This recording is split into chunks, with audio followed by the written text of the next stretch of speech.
Greetings, my friend. So happy you're here. If it's your first visit, please subscribe and share this video with your friends or family. It really helps the channel grow. Drop a comment with your city or country. I love hearing from you. Let's kick things off. Carter was a man who regarded loyalty as a cornerstone of life. After nearly a decade of marriage to Ruby, he had built their relationship on consistent communication, deep mutual respect, and a devotion that extended beyond words. He showed up emotionally and physically, day after day. Even with the demands of a hectic career, he carved out time for what mattered most. Their Wednesday night dinners, lazy Sunday breakfasts, and quiet evening strolls to decompress after stressful days. Ruby seemed to value these routines as much as he did, meeting his affection with her own gestures of care and fidelity. Together they shared laughter, crafted long-term plans, spoke of children, adventures abroad, and the comforting dream of growing old side by side. So when her job began to require more frequent travel, Carter reassured himself it was simply a passing phase, a temporary spike in her workload. After all, her career was taking off, ushering in reports to write, cross-state meetings to attend, and high-level conferences to navigate. At first, Carter felt nothing but admiration. Watching Ruby earn recognition and respect in her field filled him with pride.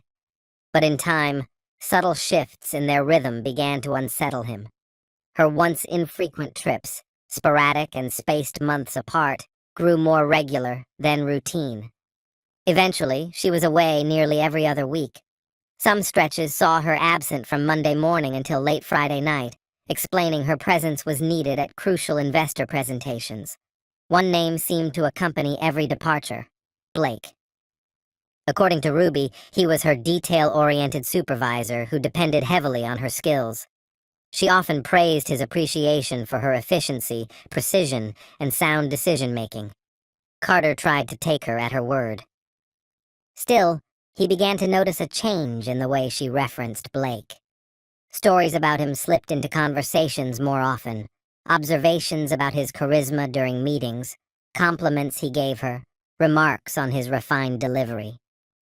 What initially sounded like professional admiration began to stand apart from how she described anyone else in her office. Names like Julia or Patrick came up in passing. Blake, on the other hand, lingered. Even during their downtime, his name would resurface. At the same time, Carter noticed Ruby growing distant. Though she still said, "I love you," the words felt hollow, stripped of their usual warmth. During dinners, her eyes would often drift to her phone, smiling at messages she claimed were work-related or part of a team chat. Her evenings became longer. She'd say she needed to finalize slides or prepare documents, often working late into the night. When Carter suggested she rest or continue in the morning, her replies were tinged with impatience or sarcasm.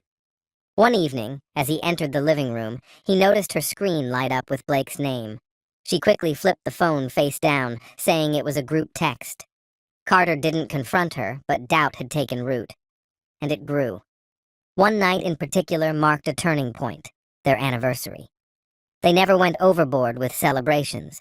It was always about quiet connection, their personal tradition.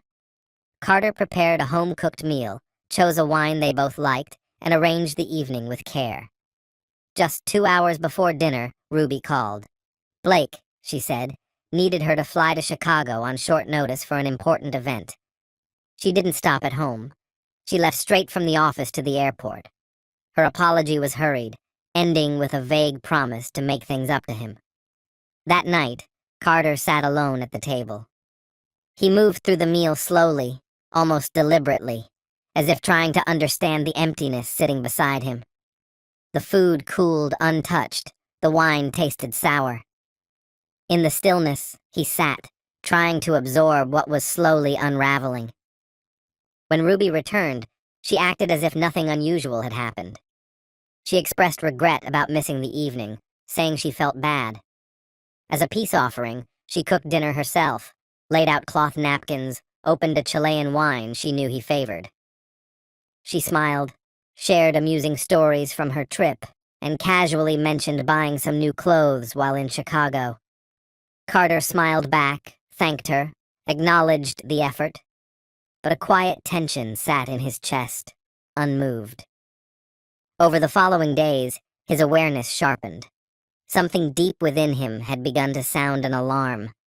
He knew his wife, how she looked when she was fulfilled, joyful, connected. That spark was still there, but it no longer felt directed toward him. It seemed to point elsewhere, toward someone else. Blake's name was no longer occasional, it was ever-present. He was the justification behind Ruby's late hours, her sudden travel plans, her missed commitments. Carter came to see that it wasn't an argument or betrayal that was eroding their foundation, but absence. A slow, unspoken neglect that wove itself through their routines until it could no longer be overlooked. The unease hardened into painful certainty the day Ruby abruptly mentioned another trip. She explained that Blake had asked her to attend a strategic summit in Denver, an important opportunity with key players in her field. She was leaving the next day. Carter said nothing at first, just listened as she detailed its importance. She was still speaking when she started to pack: clothing, documents, her laptop. And as she folded each item into the suitcase on their shared bed, Carter's eyes fell on something. Something that changed everything. Among the folded sweaters, soft scarves, and a tailored blazer, she slipped a bikini between the layers, tags still intact. It wasn't her usual modest style. This one was striking, daring. Carter remained silent. He simply noticed, eyes lingering for a moment longer than necessary. She caught him watching, offered a slight, unreadable smile, and offhandedly mentioned that the hotel might have an indoor pool. Just in case, she said. That morning, Ruby boarded her plane. Carter, who'd been awake all night, made up his mind. He powered on her old laptop, the one she used before switching to a newer model. Carefully, he sifted through her emails, searching with terms like hotel, flight, itinerary, booking. Nearly 2 hours into the search, buried in outdated correspondence, he uncovered a confirmation email. The trip wasn't to Denver, as she had told him. It was to a beachside resort named Crystal Shores, over 1,000 miles from her supposed destination. The room was reserved under 2 names, Ruby and someone named Blake. Oceanfront suite. All-inclusive. Spa services. Massages. The entire business trip had been a well-constructed fiction. Without hesitation, Carter filled his gas tank and started driving. The hours passed, his mind racing, looping through every missed sign. Her quiet laughter behind closed doors. Her absence during important family moments. The widening emotional distance he had refused to acknowledge. By late afternoon, he arrived. He parked far from the main lobby and approached the resort from the beachside, where the shoreline stretched out under the sinking sun. A few guests lingered nearby, watching the water reflect orange and gold. Then he saw them. Ruby and Blake, fingers interlaced, barefoot in the surf. They moved like people with history, comfortable, connected. Ruby wore just the bikini bottom, her skin brushing his as if no one else existed. She draped an arm over his shoulder. He responded by pulling her in close. Their intimacy wasn't a flirtation. It was something long established. The way they looked at one another, the way they touched. It was unmistakably real. There were no more secrets to keep, no more stories to invent. Carter lifted his phone. He recorded them in silence, capturing their ease, their closeness. After a few minutes, he zoomed in and took several photos, documenting everything. Then he began walking toward them. Blake noticed first and froze. Ruby turned a beat later. Her smile faded in an instant. A still, electric pause hung in the air. She opened her mouth, maybe to explain, maybe to deny. But Carter interrupted her. He said he knew. He told them the truth was on record, that there was no justification that could undo what had happened. Blake instinctively stepped back. Ruby reached out gently, her voice soft, but Carter didn't wait. He turned and walked away. He had seen enough, and he'd felt everything he needed to. Driving back, he said nothing. The road hummed beneath him, each mile peeling away the last remnants of disbelief. There were no more questions, no more maybes. The image of Ruby, topless and pressed into her superior's chest beneath the dying sun, branded itself into his memory. A wound that would throb whenever the word trust came up again. He didn't cry, didn't scream. The silence inside him carried more weight than any outburst could.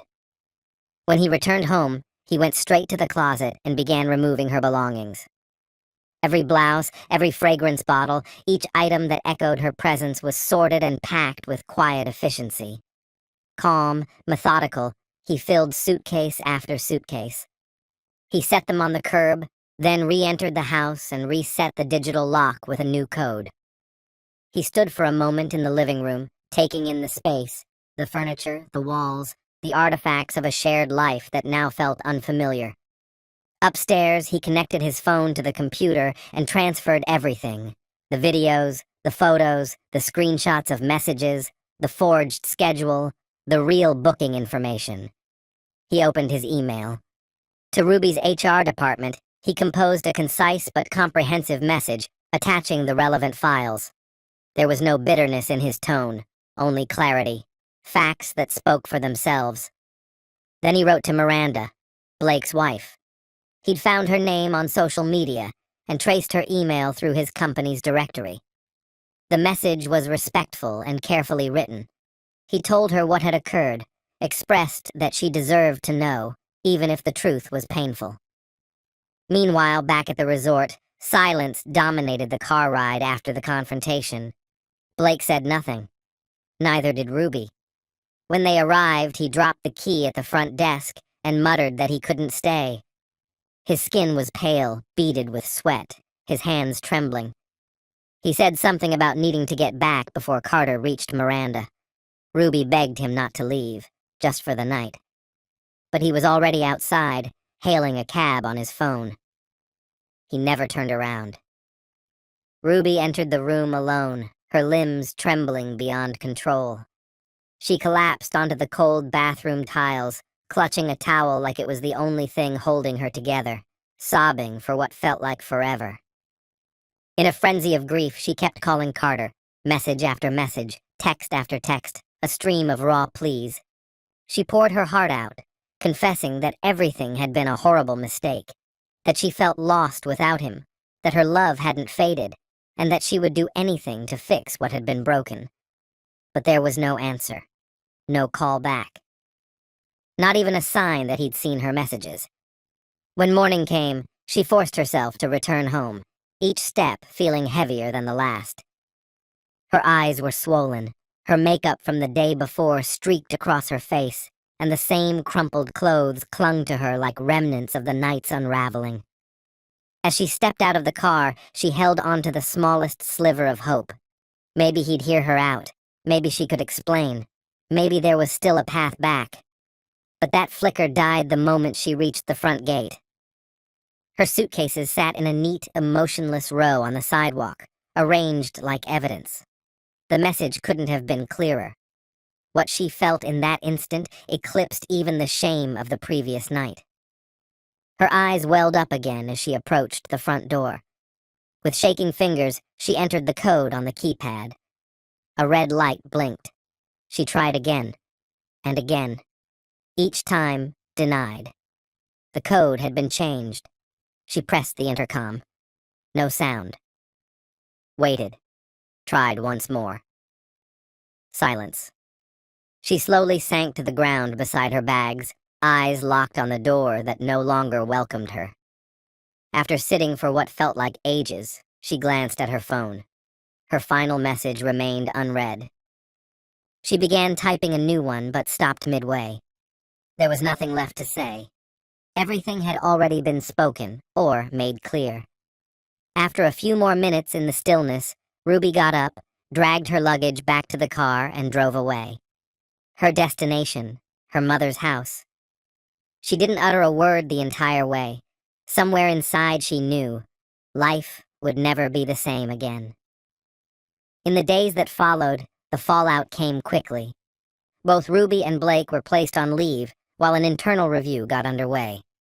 Carter received confirmation from HR that his evidence had been received and would be acted upon. Miranda, Blake's wife, replied to Carter's email with only 2 words: "Thank you." No confrontation, no theatrics, just closure. She now knew everything, and whatever came next was hers to decide. As for Carter, a strange mixture of exhaustion and release settled over him. There was no longer a need to pretend. The constant weight of suspicion had finally lifted. For the first time in what felt like an eternity, he breathed without feeling like a fraud. That weekend, Ruby showed up unannounced. Her face was drawn, eyes bloodshot, makeup smeared, her whole demeanor hollow. She knocked repeatedly until Carter finally opened the door. He didn't say a word. She jumped straight into her explanation, the words tumbling out like they'd been burning inside her. She claimed it had been a terrible error in judgment, that Blake had manipulated her, that he'd made her feel seen and valued.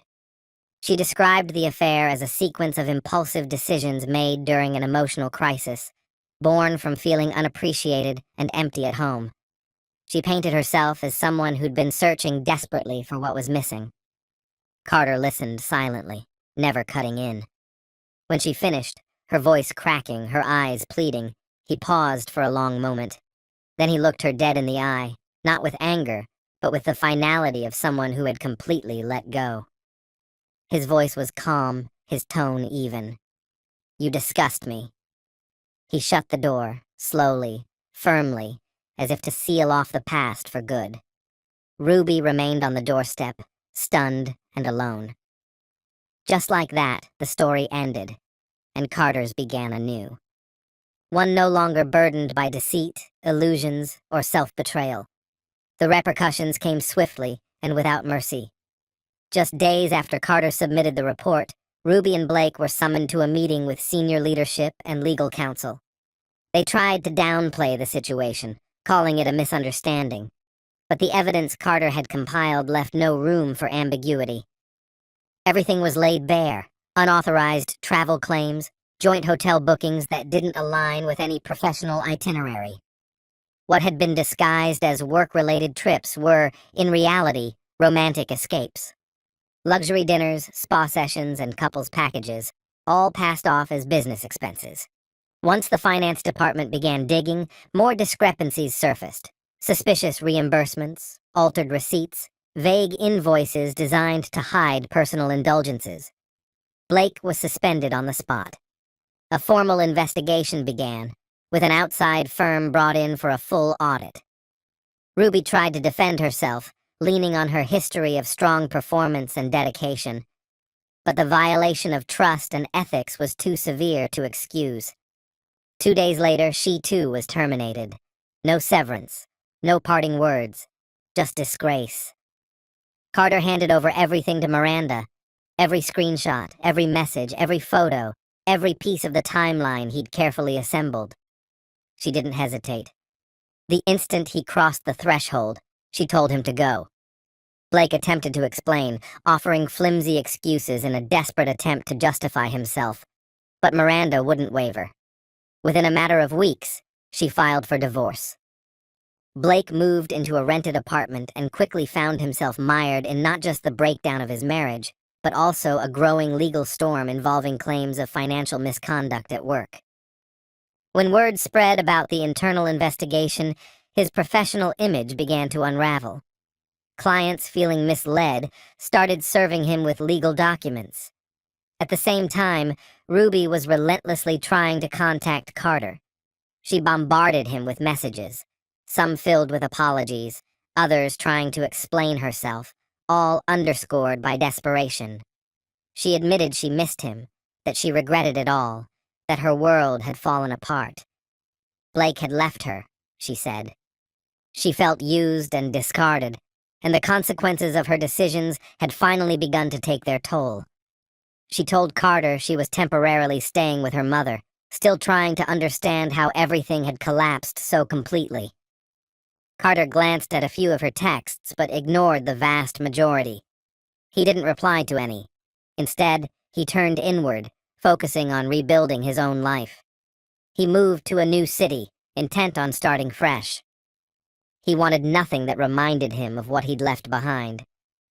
In time, the divorce was finalized. They didn't speak during the process.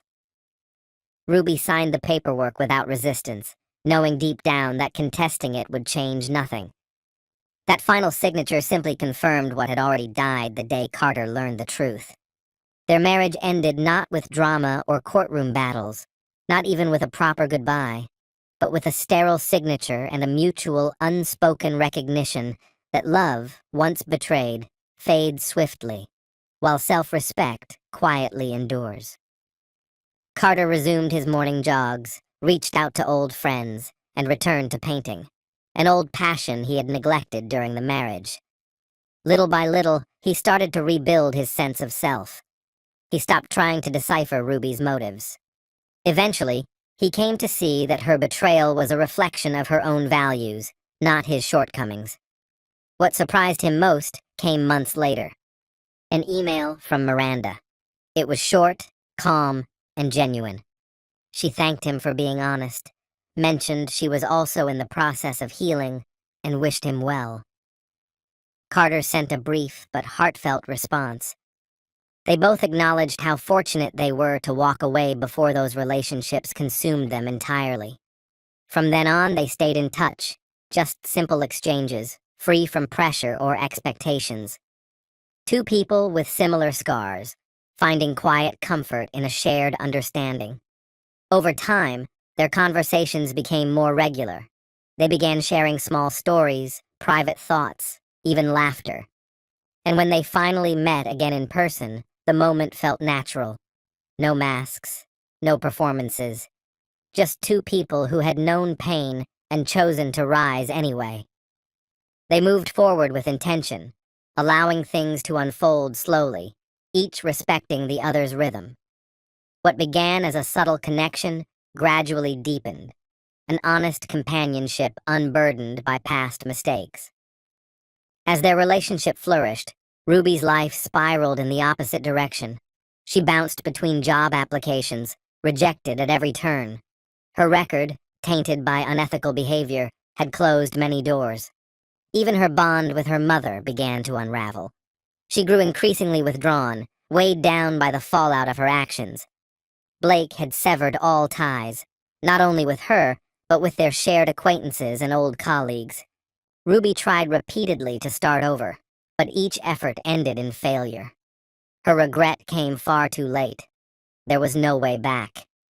Carter, meanwhile, had reached a place of peace. He realized the pain hadn't destroyed him. It had merely stripped away the illusions. In its absence, he discovered something far more lasting, a sense of integrity that brought true clarity. He reclaimed his life. And perhaps the most powerful truth of all was this. Heartbreak hadn't closed him off from love. It had prepared him for something better, a new beginning, built on truth, with someone who valued it as deeply as he did. This story has come to an end. What's your opinion? Share it in the comments, my friend. And if you like this story, check out other exciting videos on my channel. I'll say goodbye until the next video. See you.